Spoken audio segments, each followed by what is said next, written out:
Hello, Frank here for another status update on the new album. And last week I revealed the track Virus and a sneak peek of that. This week I'm going to reveal the next track, which is Blaster. So Blaster is another track that was off the Morphscape album that I really loved, and it was a personal favorite of mine.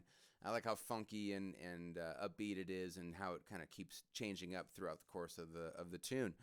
Um, I did find my original MIDI file session. However, because of how long ago that track was done, and this goes for everything off of that album actually, everything was done still using some hardware synths. So even though I did some audio tracks that was in the session of the Cubase session I was doing, I also was using my original hardware synths and combined with that. So because I found the original MIDI session and some of the audio parts that were in it, it wasn't complete, and I had to basically rebuild the track anyway. So use that as the foundation, and of course brought that into the modern era of what I'm using now, and uh, with the idea and the concept of the album that I'm performing a lot of the stuff straight through on each instrument. This was different in that I approached the mix a little differently. I'm going to play a clip of it for you now so that you can hear what that sounds like. So here's a clip of what the new version of the track sounds like. Then I'll go into a little bit of how I approached the mix of this. So here we go.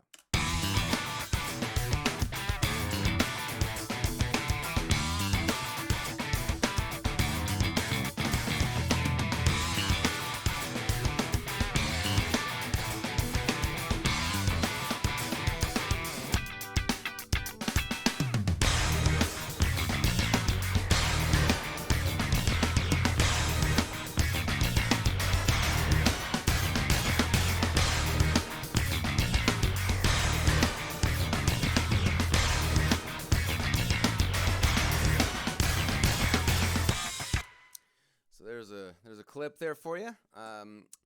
And so what I was going to talk about with regard to the mix is specifically how I did the drums on this one.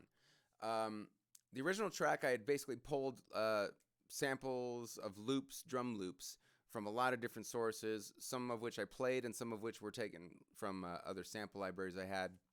And I just kind of put them all together in this track that just constantly transitions the way those beats sound, so that the whole thing sounds like it was, derived from different sample loops and stuff.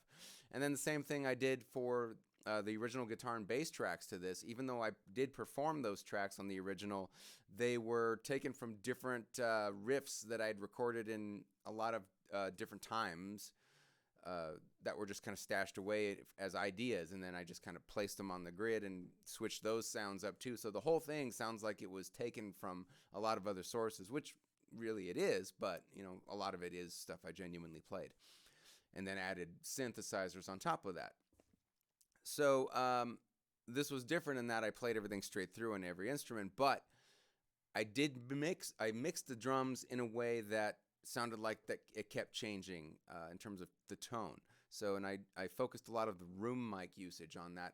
So the room mics means that I have a stereo pair of microphones that are capturing the sound of the room of the drums. And so what I would do is I had a pair of tracks that are really heavily compressed, so it sounds like it's being pushed, and then I have another set that's more mixed for the drum kit, as it normally would be, and then I have other instances where I mute all of the room mics altogether.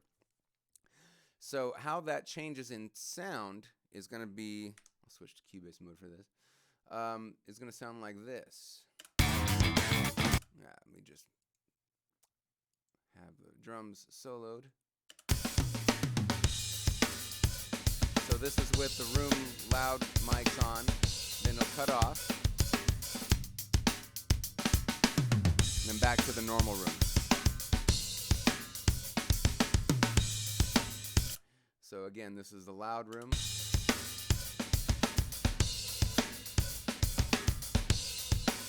No room. Regular room. So it's just subtle changes like that that are going to happen throughout the track, the way that I mix this, so that it gives the impression of, constantly changing the drum tone, but it's more subtle. And it still gives the impact that I want in relation to the other instruments. So anyhow, just thought I would share not only a clip, but a little bit of my methodology behind that and kind of the then versus now sort of thing. So I hope you enjoyed that, and I definitely also hope that you guys have a great rest of the week. Take care.